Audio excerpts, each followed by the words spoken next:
రోజుల నుంచి మేము 7 ఫేజెస్లో ప్రతి ఫేజ్లో ఒక్కొక్కసారి మాట్లాడుకుంటున్నాము, ఇదేంటి అదేంటి అని అనుకుంటున్నాం. మీ నెంబర్ చెప్పాలని తెలుసుకోవాలి. నిజంగా దీన్ని ఈ ఎలక్షన్ని ప్రెడిక్ట్ చేయడం అన్నది కత్తి మీద సాము లాంటిదే.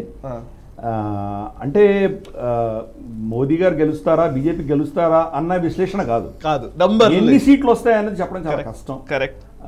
ఎందుకంటే ఇది 400 పార్ అనగానే ఈయన గెలుస్తారా ఓడిపోయారా అన్న ఈక్వేషన్ కంప్లీట్గా లేదు. ఆ చర్చనే లేకుండా ఆయన తీసేశారు. 400 రాకపోతే మీరు ఓడిపోయారు అన్నటువంటి పరిస్థితి తీసుకొచ్చారు ఆయన. సో కాబట్టి తప్పకుండా ఇది ఈ ఎలక్షన్ అన్నది బీజేపీ గెలుస్తున్నది, మోదీ గారు ప్రధాని అవ్వబోతున్నారు, దీంట్లో ఎటువంటి సందేహం మనకు లేదు. రెండవది నంబర్స్ అంటారా, 10 సీట్లు తక్కువ వచ్చినా 10 సీట్లు ఎక్కువ వచ్చినా పెద్ద తేడా ఏం లేదు కదా. 3వ టర్మ్ నెహ్రూ గారి తర్వాత గెలిచినట్టు ఏకైక ప్రధానిగా ఆయన పేరు తెచ్చుకోబోతున్నారు. అది 3rd టర్మ్ యాంటీ ఇన్కంబెన్సీ లేకుండా గెలవడం అనేది చిన్న విషయం కాదు. అంతటి పెద్ద విషయాన్ని ఫస్ట్ మనం యాక్సెప్ట్ చేద్దాం. నంబర్స్ ఏమవుతుంది, 280 వచ్చాయి, 290 వచ్చాయి, 310 వచ్చాయి, 320 వచ్చాయి, దాని పెద్ద తేడా వచ్చేది ఏం లేదు. దాంట్లో ప్రభుత్వ ఆలోచన దృక్పథంలో మోదీ గారు చేయదలుచుకున్న దాంట్లో ఎటువంటి మార్పులు ఉండవు. కాబట్టి నంబర్స్ గేమ్ అనేది నేను పెద్దగా వెళ్ళదలుచుకోలేదు. బట్ రఫ్లీ నేను ప్రశాంత్ కిషోర్ చెప్పిన దాన్ని నేను ఏకీభవిస్తాను. మేజర్ చేంజెస్ నాకు ఎక్కడ కనిపించట్లేదు. నాకు మోదీ గారి వ్యతిరేకత అనేది ఎక్కడ కనిపించట్లేదు.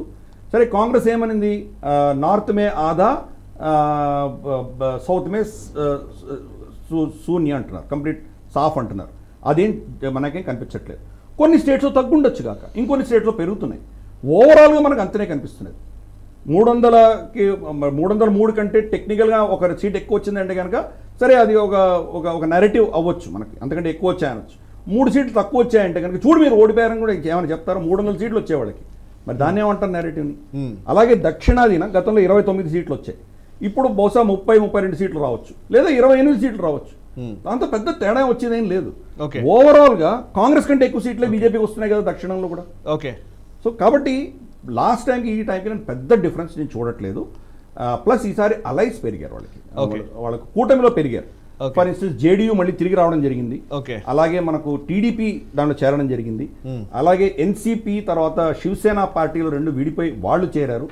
తమిళనాడులో ఏఐడిఎంకే వెళ్ళిపోయినా చాలా ఎండిఎంకే లాంటి చాలా పార్టీస్ చేరాయి. ఈశాన్య రాష్ట్రంలో మనకు చాలా పార్టీలు చేరాయి. ఇవన్నీ కలుపుకొని మనం చూసామంటే కనుక ఎన్డీఏ బహుశా 350 అటు ఆ ప్రాంతంలో ఉండొచ్చు అన్న దాంట్లో బహుశా it's a reasonable guess. Yes viewers చాలా మంది చూస్తున్న వాళ్ళు ఉన్నారు, చాలా మంది కమెంట్స్ చేస్తున్నారు, జై బీజేపీ అని, మోదీ అని, ఇంకోటని పెడుతున్నారు. ప్లీజ్ మీరేమైనా ఎక్కడైనా ఏ రాష్ట్రంలో అయినా సరే ఇట్లాంటి పరిస్థితి ఉంది,